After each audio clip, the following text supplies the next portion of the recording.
Pada zaman dahulu, di Jawa Barat, hiduplah seorang putri raja yang bernama Dayang Sumbi. Ia mempunyai seorang anak laki-laki yang bernama Sangkuriang. Anak tersebut sangat gemar berburu di dalam hutan. Setiap berburu, dia selalu ditemani oleh seekor anjing kesayangannya yang bernama Tumang. Tumang sebenarnya adalah titisan dewa dan juga bapak kandung Sangkuriang. Tetapi Sangkuriang tidak tahu hal itu dan ibunya memang sengaja merahasiakannya. Pada suatu hari, seperti biasanya, Sangkuriang pergi ke hutan untuk berburu. Setelah sampainya di hutan, Sangkuriang mulai mencari buruan. Dia melihat ada seekor burung yang sedang bertengger di dahan.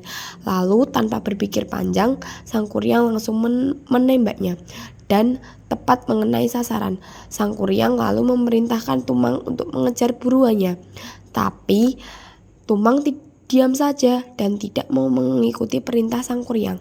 Karena sangat jengkel pada Tumang, maka Sangkuriang lalu mengusir Tumang dan tidak mengizinkan pulang ke rumah bersamanya.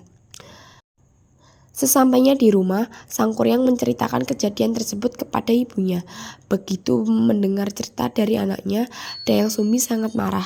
Diambilnya sendok nasi dan dipukulkan ke kepala Sangkuriang. Karena merasa kecewa dengan perlakuan ibunya, maka Sangkuriang memutuskan untuk pergi mengembara dan meninggalkan rumahnya. Setelah kejadian itu, Dayang Sumbi sangat menyesali perbuatannya. Ia berdoa setiap hari dan meminta agar suatu hari dapat bertemu dengan anaknya kembali. Karena kesungguhan dari doa Dayang Sumbi tersebut, maka dewa memberinya sebuah hadiah berupa kecantikan abadi dan usia muda selamanya. Setelah bertahun-tahun lamanya Sangkuriang mengembara, akhirnya ia berniat untuk pulang ke kampung halamannya. Sesampai di sana, dia sangat terkejut sekali karena kampung halamannya sudah berubah total. Rasa senang Sangkuriang tersebut bertambah ketika saat di tengah jalan bertemu dengan seorang wanita yang sangat cantik jelita, yang tidak lain adalah Dayang Sumbi. Karena terpesona dengan kecantikan wanita tersebut, maka Sangkuriang langsung melamarnya. Akhirnya lamaran Sangkuriang diterima oleh Dayang Sumbi dan sepakat akan menikah di waktu dekat.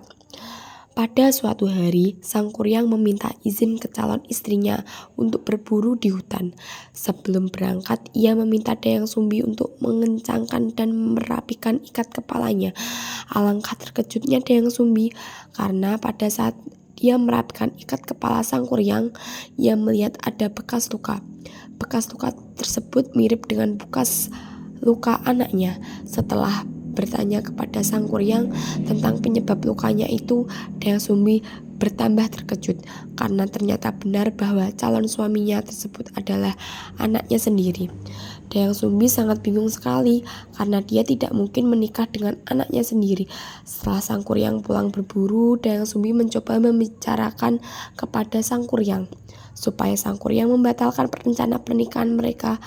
Permintaan Dayang Sumbi tersebut tidak disetujui Sangkuriang dan hanya dianggap angin lalu saja. Setiap hari Dayang Sumbi berpikir bagaimana cara agar pernikahan mereka tidak pernah terjadi. Setelah berpikir keras, akhirnya Dayang Sumbi menemukan cara terbaik. Dia mengajukan 2 buah syarat kepada Sangkuriang. Apabila Sangkuriang dapat memenuhi kedua syarat tersebut, maka Dayang Sumbi dijadikan istri. Tetapi sebaliknya jika gagal maka pernikahan itu akan dibatalkan. Syarat yang pertama, Dayang Sumbi ingin supaya sungai Citarum dibendung. Dan yang kedua adalah meminta Sangkuriang untuk membuat sampan yang sangat besar untuk menyeberang sungai. Kedua syarat itu harus diselesaikan sebelum fajar menyingsing. Sangkuriang menyanggupi kedua permintaan Dayang Sumbi tersebut dan berjanji akan menyelesaikan sebelum fajar menyingsing. Dengan kesaktian dan yang dimilikinya, Sangkuriang lalu mengerahkan teman-temannya dari bangsa jin untuk membantu Sangkuriang.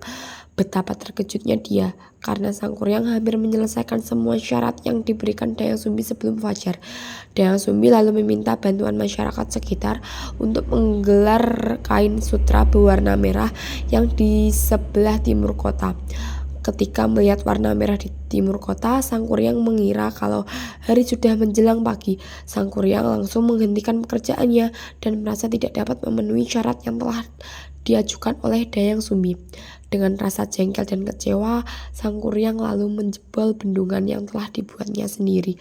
Karena jebolan bendungan itu, maka terjadilah banjir dan seluruh kota terendam air. Sang Kuryang juga menendang sampan besar yang telah dibuatnya. Sampan itu melayang dan jatuh terlungkup lalu menjadi sebuah gunung yang bernama Tangkuban Perahu.